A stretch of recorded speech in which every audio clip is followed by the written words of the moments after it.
कहानी की शुरुआत में हमें जय बहादुर नाम के एक लड़के को दिखाया जाता है जो मैगजीन्स के लिए लिखता है। दरअसल वो एक जर्नलिस्ट है। उसने यूनिवर्सिटी ऑफ टोरंटो से अपनी ग्रेजुएशन पूरी की है। जय बहुत बड़ा जर्नलिस्ट बनना चाहता है। वो हमेशा इसी तरह के टॉपिक्स को चूज करता है जिस बारे में आम लोगों को कुछ नहीं पता, पर इस तरह के आर्टिकल्स उसके मैगजीन वाले पसंद नहीं करते। वो उसके काम को रिजेक्ट कर देते हैं, जिस बात से उसे बहुत दुख होता है और उसे ये भी यकीन होता है कि एक दिन वो बहुत बड़ा काम करेगा। अब जय रात को अपने घर के बाहर बर्फ हटा रहा होता है, तभी उसका पैर स्लिप हो जाता है, जिस वजह से उसकी गर्दन पर मोच आ जाती है। वो हॉस्पिटल में जाता है और जब वो अपने नंबर का वेट कर रहा होता है तो वहां पर एक आदमी बैठा होता है जो उससे पूछता है क्या हुआ। हालांकि वो उससे बात नहीं करना चाहता, पर जब वो अपना नाम सीमूर टॉल्विन बताता है तो वो हैरान हो जाता है, क्योंकि वो बहुत ही फेमस रिपोर्टर है जिसके आर्टिकल्स, जिसकी कहानियां वो अक्सर पढ़ता है। ये डॉल्विन से कहता है कि मैं आपका बहुत बड़ा फैन हूँ, आज तक जो कुछ आपने लिखा है मैंने वो सब कुछ पढ़ा है। डॉल्विन कहता है कि ये जानकर खुशी हुई कि आजकल की जनरेशन भी न्यूज़पेपर और मैगजीन्स पढ़ती है। जय बताता है कि मैं भी मैगजीन्स के लिए आर्टिकल्स लिखता हूँ, लेकिन अधिकतर वो मेरे आर्टिकल्स को रिजेक्ट कर देते हैं। मैं हार्वर्ड से एक बार अपनी मास्टर्स की डिग्री पूरी कर लूं, उसके बाद मैं किसी बड़ी मैगजीन या न्यूज़पेपर के लिए काम करूंगा, तब लोग मुझे भी जानने लगेंगे। डॉल्विन कहता है कि एक अच्छा जर्नलिस्ट बनने के लिए किसी बड़ी डिग्री की जरूरत नहीं है, बल्कि तुम्हें कुछ ऐसा करना होगा जिसके बारे में दुनिया को कुछ नहीं पता। आजकल जितने भी राइटर्स हैं वो न्यूज़ देख के आर्टिकल्स पढ़कर अपने आर्टिकल्स को लिखते हैं जो पहले से लोगों को पता है, इसीलिए हमें पढ़ने के लिए कुछ अलग नहीं मिलता। अगर तुम एक बहुत बड़े जर्नलिस्ट बनना चाहते हो तो तुम्हें हर एक चीज को एक्सपीरियंस करना होगा, उन चीजों को लिखना होगा जिसके बारे में दुनिया को कुछ नहीं पता। डॉल्विन की बात से जय बहादुर बहुत ज्यादा इंप्रेस हो जाता है। वो रात भर सोचता रहता है। अगली सुबह अपने दोस्त को बताता है कि मैंने फैसला कर लिया, मैं अपना देश छोड़कर सोमालिया जाऊंगा, जहां पर कभी कोई रिपोर्टर नहीं जाता, क्योंकि वहां जाने से लोग डरते हैं। मैं वहां की न्यूज सबके सामने लाऊंगा, उस देश में क्या चल रहा है, वहाँ के आम लोगों की जिंदगी कैसी है, वहाँ के जो पायरेट्स हैं जो कि पूरी दुनिया में फेमस है वो क्या सोचते हैं, वो ऐसा क्यों करते हैं। उसका दोस्त कहता है कि वहाँ के लुटेरे यानी कि जो पायरेट्स हैं तुम्हें इंटरव्यू देने से पहले गोली मार देंगे। न्यूज में वहाँ के बारे में बहुत कुछ दिखाया जाता है, तुम उसी से अपने आर्टिकल्स को बना सकते हो। पर वो कहता है कि मैं ऐसा नहीं करना चाहता, अब तक सभी ऐसा कर रहे हैं। मैं सोमालिया जाकर वहाँ की असली पिक्चर को दुनिया के सामने लाऊंगा। तभी वो टीवी पर न्यूज देखता है जिसमें बताया जाता है कि सोमालिया के जो लुटेरे यानी कि वहाँ के जो पायरेट्स हैं उन्होंने एक और अमेरिकन जहाज को अपने कब्जे में ले लिया। उस पर जितना भी क्रू था उन्हें बंदी ही बना लिया। ये न्यूज़ सुनकर वो डर जाता है। उसे समझ नहीं आता कि उसे सोमालिया जाना चाहिए या नहीं, पर अब तक वो सबको बता चुका है। चारों तरफ ये खबर फैल चुकी है कि जय बहादुर सोमालिया जाकर एक किताब लिखना चाहता है। अब कुछ दिनों के बाद उसे सोमालिया से एक कॉल आता है और बताता है कि मैं सोमालिया में रिपोर्टिंग करता हूँ, मेरे पिता यहाँ के प्रेसिडेंट हैं, मैंने सुना है कि तुम सोमालिया के ऊपर एक किताब लिखना चाहते हो ताकि यहाँ के बारे में पूरी दुनिया को पता चल सके। मैं तुम्हारा स्वागत करता हूँ, तुम कभी भी सोमालिया आकर अपने काम को पूरा कर सकते हो। यहाँ पे रहना, खाना पीना, हर एक चीज का इंतजाम मैं तुम्हारे लिए कर दूंगा। और अब जय बहादुर टॉल्विन के पास जाता है, उसे बताता है कि सोमालिया के प्रेसिडेंट के बेटे ने मुझे कॉल किया है, उसने मुझे अपने देश में इनवाइट किया है ताकि मैं वहाँ के बारे में पूरी दुनिया को बता सकूं। टॉल्विन कहता है कि अगर तुम सोमालिया जा रहे हो तो तुम्हें वहाँ पर वक्त बिताना होगा, वहाँ के आम लोगों से बात करनी होगी, जिसके लिए तुम्हें सबसे पहले वहाँ की भाषा को सीखना होगा, तभी तुम उनसे कनेक्ट कर पाओगे। और अब जय बहादुर वहाँ की भाषा को सीखना शुरू कर देता है और अब उसे सबसे पहले अपने पेरेंट्स से सोमालिया जाने की परमिशन लेनी होगी। वो अपने पेरेंट्स से पूछता है जो उसे जाने की परमिशन दे देते हैं। जल्दी वो सोमालिया के लिए निकल पड़ता है और जब उसका प्लेन सोमालिया लैंड होने वाला होता है तो खिड़की से नीचे देखता है जहां पर कुछ आतंकवादी एक रिपोर्टर को उसकी आंखों के सामने मार देते हैं, जो देखकर वो डर जाता है। और अब वो प्लेन के अंदर देखता है जहां पर बहुत सारे रिपोर्टर्स हैं, उन सबको मार दिया गया है। उनके पास उनके आर्टिकल्स होते हैं जो उन्होंने सोमालिया के बारे में लिखे थे। ये देखकर वो बहुत डर जाता है और तभी उसकी आंख खुल जाती है। दरअसल ये एक सपना था, वो अपनी नींद से जाग चुका है। वो देखता है कि उसके आसपास सभी सोमालियन बैठे हुए हैं। जल्दी उसका प्लेन लैंड हो जाता है। वो सोमालिया की धरती पर कदम रखता है जहां पर उसे लेने के लिए एक आदमी आता है जिसका नाम अब्दी है, जो एक बाइलिंगुअल भी है, यानी कि उसे अपनी भाषा के साथ साथ इंग्लिश भी बहुत अच्छे से बोलनी आती है, इसलिए जय बहादुर से बात करने में उसे कोई प्रॉब्लम नहीं होती। और अब वो जय बहादुर से पूछता है कि तुम्हारे यहाँ पर आने का मकसद क्या है, आज से पहले कोई इतना दूर तक नहीं आया, कोई रिपोर्टर यहाँ पर नहीं आना चाहता। जय बहादुर कहता है कि मैं यहाँ के पायरेट्स के बारे में जानना चाहता हूँ, दुनिया को बताना चाहता हूँ कि वो क्या सोचते हैं। अब्दी कहता है कि उन्हें कभी पायरेट्स मत कहना, वो अपने आप को पायरेट्स नहीं बल्कि मसीहा मानते हैं। और अब पुलिस वाले इनकी गाड़ी को रुकवाते हैं, इसीलिए सबको गाड़ी से बाहर आना पड़ता है, जहां पर जय बहादुर देखता है कि यहाँ के आम लोग नशीले पदार्थों का बहुत ज्यादा सेवन करते हैं। उन्हें रोकने वाला कोई नहीं, यहाँ का कानून प्रशासन भी उन्हें ऐसा करने से नहीं रोकता। यहाँ पर किसी तरह का कानून प्रशासन नहीं है, यहाँ तक कि पुलिस वाले खुद भी उन नशीली चीजों को खरीद रहे होते हैं। एक पुलिस ऑफिसर सैम बहादुर से कहता है कि तुम्हें भी इसे टेस्ट करना चाहिए। हालांकि शुरू में वो मना कर देता है, पर जल्दी उसे एहसास होता है कि उसे ऐसा नहीं करना चाहिए, बल्कि उसे यहाँ के लोगों के साथ घुलना मिलना चाहिए। इसलिए वो भी उसे टेस्ट करता है। इसके बाद वो प्रेसिडेंट के बेटे के घर पहुंच जाता है, जो उसे देखकर बहुत खुश होता है। यहाँ पर जय बहादुर को लगता है कि शायद वो भी पायरेट्स के साथ मिला हुआ है, वो उनका साथ देता है, पर इसका बिल्कुल उल्टा होता है। वो पायरेट्स को गालियां दे रहा होता है और कहता है कि उनकी वजह से हमारा देश बहुत ज्यादा बदनाम हो चुका है। अगर पायरेट्स हमारे देश में ना होते तो हमारा देश अपना बदनाम नहीं होता। यहाँ आने से कोई नहीं डरता। इनका जो लीडर है उसका नाम बोया है। अगर हमने लीडर को खत्म कर दिया वो सभी पायरेट्स अपने आप ही सरेंडर कर देंगे, पर यह काम इतना आसान नहीं है। जिसके बाद वो कहता है कि मैं तुम्हें अपने पिता से यानी कि प्रेसिडेंट से मिलवाना चाहता हूँ। और अभी दोनों के दोनों गाड़ी से प्रेसिडेंट के घर के लिए निकल पड़ते हैं। रास्ते में प्रेसिडेंट का बेटा बताता है कि जो लीडर है वो सभी आम लोगों का हीरो है, क्योंकि वो जितना भी माल लूटता है उसका एक हिस्सा उन्हें बांट देता है। सब आम लोगों को यही लगता है कि वो उन्हीं की वजह से लुटेरा बना है, इसीलिए सब उसे सपोर्ट करते हैं। वो एक तरह से यहाँ का रॉबिन हुड है। और अब ये प्रेसिडेंट के घर पहुंच जाते हैं, जहाँ पर प्रेसिडेंट जय बहादुर का स्वागत करता है। वो बताता है कि हमारे देश के हालात बहुत ज्यादा खराब हैं। मैं खुद भी यहाँ पर नहीं रहना चाहता था। मैं अपने परिवार को लेकर ऑस्ट्रेलिया जाना चाहता था, पर यहाँ के लोगों ने मुझे ऐसा करने से मना किया, क्योंकि हमारे देश को, सोमालिया को मेरी जरूरत है। मैं चाहता हूँ कि सोमालियंस पढ़ें। मैं यहाँ पर स्कूल और कॉलेजेस खोलना चाहता हूँ ताकि माँ बाप अपने बच्चों को पढ़ाएं, हमारा देश आगे बढ़े। लेकिन यहाँ के माँ बाप नहीं चाहते कि उनके बच्चे पढ़ें। उनका एक ही सपना है कि बड़े होकर उनके बच्चे पायरेट्स यानी कि लुटेरे बने। जब तक मैं अपने देश के लोगों का माइंडसेट पूरी तरह से बदल नहीं देता, तब तक हमारा देश तरक्की नहीं कर सकता। तुम्हें जल्दी अपनी किताब लिखनी होगी। क्या तुमने अपनी किताब का कोई नाम सोचा है? जय बहादुर कहता है कि मैंने अभी किताब का नाम नहीं सोचा। जिसके बाद अब्दी उसे उसके रहने की जगह दिखाता है, जहाँ पर चारों तरफ पहरा होता है ताकि उसकी जान को यहाँ पर कोई खतरा ना हो। साथ ही यहाँ पर इंटरनेट लगवा दिया गया है ताकि जय बहादुर को काम करने में कोई तकलीफ ना हो। दरअसल सोमालिया में इंटरनेट नहीं है और अब्दी उसे अच्छे से समझाता है कि किसी भी कीमत पर बाहर मत जाना, क्योंकि अगर पायरेट्स को पता चल गया कि कोई बाहर का आदमी यहाँ पर रिपोर्टिंग करने के लिए आया है तो वो तुम्हें मार देंगे। अगली सुबह जब जय उठता है तो वो अपनी विंडो को खोलता है, जहाँ पर वो आम लोगों को देखता है। वहाँ पर उसे एक लड़की भी दिखती है और तभी पीछे से अब्दी उसे देख लेता है, जो उसे बताता है कि उस लड़की का नाम मारिया है। गलती से भी दोबारा उसे मत देखना। वो एक बहुत ही फेमस लुटेरे की पत्नी है, जिसने पूरे सोमालिया में बहुत सारी शादियां कर रखी है और उसकी सभी पत्नियां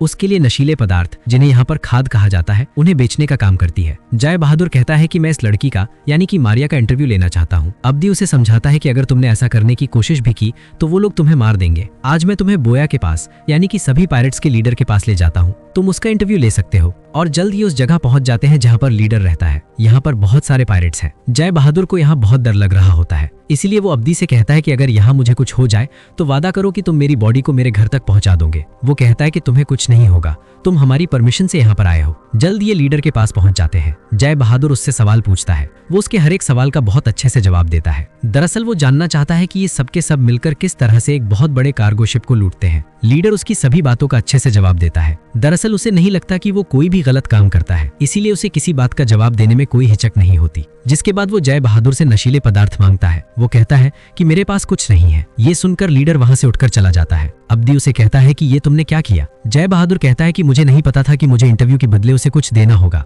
उसके बाद ये दोनों के दोनों वापस आ जाते हैं। कुछ देर के बाद जय बहादुर अपनी खिड़की से बाहर देखता है, जहाँ पर उसे मारिया दिखती है। वो खिड़की से कूदकर उसके पास चला जाता है। मारिया को भी उससे मिलकर अच्छा लगता है। मारिया उससे इंग्लिश में बात करती है। जय बहादुर पूछता है कि तुमने इंग्लिश बोलनी कहाँ से सीखी? वो बताती है कि मैं बहुत सारी इंग्लिश फिल्में देखती हूँ, जिनसे मैंने इंग्लिश बोलनी सीख ली। लेकिन फिल्मों में हमेशा सोमालिया के बारे में गलत दिखाया जाता है। यहाँ के आम लोगों के बारे में कुछ नहीं बताया जाता, जबकि यहाँ की जिंदगी पूरी तरह से अलग है। जब से तुम यहाँ पर आए हो, हर कोई तुम्हारे बारे में ही बात कर रहा है, क्योंकि सबको ये लगता है कि तुम उनके बारे में असली बातें दुनिया को बताओगे, जो अब तक उन्हें नहीं पता। और अब जय बहादुर को भी लगता है कि जो वो कर रहा है वो बहुत अच्छा काम है। इसके बाद वो मारिया से खाद यानी कि नशीले पदार्थ खरीदता है और लीडर के पास पहुंच जाता है। वो उसे खाद देता है, जिसके बदले वो लीडर से बहुत सारे सवाल पूछता है। लीडर उसके सभी सवालों का जवाब देता है, जिन्हें वो रिकॉर्ड कर लेता है। और अब उसके पास बहुत सारा मटेरियल है, जिनकी मदद से वो बहुत सारे आर्टिकल्स लिखता है और एक लड़की के थ्रू पब्लिशर्स को भिजवाता है। लेकिन जल्द ही वो लड़की बताती है कि जो भी तुमने आर्टिकल्स लिखे हैं वो किसी को पसंद नहीं आ रहे। तुम्हें कुछ ऐसा करना होगा जिसे हम दुनिया को दिखा सके। तुम पायरेट्स को रिकॉर्ड करके हमें भेज सकते हो, जिसके बदले तुम्हें पैसे मिल सकते हैं। दरअसल यहाँ पर जय बहादुर ने सोमालिया के आम लोगों के बारे में आर्टिकल्स लिखे होते हैं, जो कि वेस्ट के लोगों को पसंद नहीं आ रहे होते। वो सिर्फ पायरेट्स के बारे में जानना चाहते हैं। पर अब जय बहादुर को पैसों की जरूरत है। साथ ही इस बात से वो बहुत ज्यादा डिसअपॉइंट होता है कि जो कुछ उसने अब तक लिखा है वो किसी को पसंद नहीं आया। वो अब्दी के पास जाता है और बताता है कि मैंने यहाँ के बारे में जो भी आर्टिकल्स लिखे थे वो किसी को पसंद नहीं आए, मैं तुम्हारी उम्मीदों पर खरा नहीं उतरा। अब्दी कहता है कोई बात नहीं, तुम पहले ऐसे रिपोर्टर हो जो यहाँ तक पहुंचे हो, तुमने हमारे साथ 3 महीने बिताए हैं, जो भी तुमने करने की कोशिश की वो सब कुछ बहुत अच्छा था, इसमें तुम्हारी कोई गलती नहीं है कि वो लोग हमारी कहानी को पब्लिश करना चाहते हैं या नहीं। जय बहादुर कहता है कि मैं हार नहीं मानना चाहता, मैं अब भी काम करना चाहता हूँ, लेकिन सबसे बड़ी प्रॉब्लम ये है कि मेरे पास जितने भी पैसे थे वो सब खत्म हो चुके हैं, और अगर मेरे पास पैसे नहीं आए तो मैं कभी यहाँ से निकल नहीं पाऊंगा। मेरे पास एक आइडिया है, मैं उन पायरेट्स की वीडियो बना लेता हूँ जिसके बदले मुझे पैसे मिलेंगे ताकि मैं यहाँ से निकल सकूं, और जितनी भी कहानियां आर्टिकल्स मैंने यहाँ सोमालिया के बारे में लिखे हैं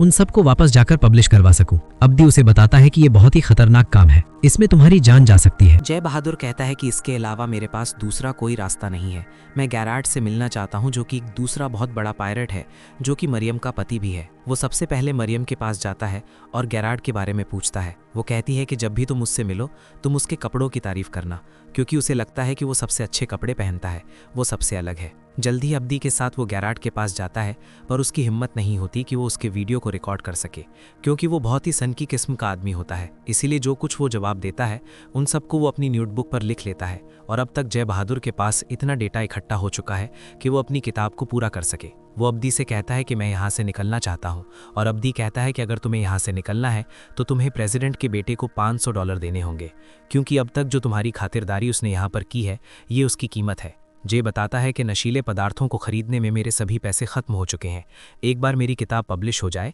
मैं तुम्हें पैसे भिजवा दूंगा।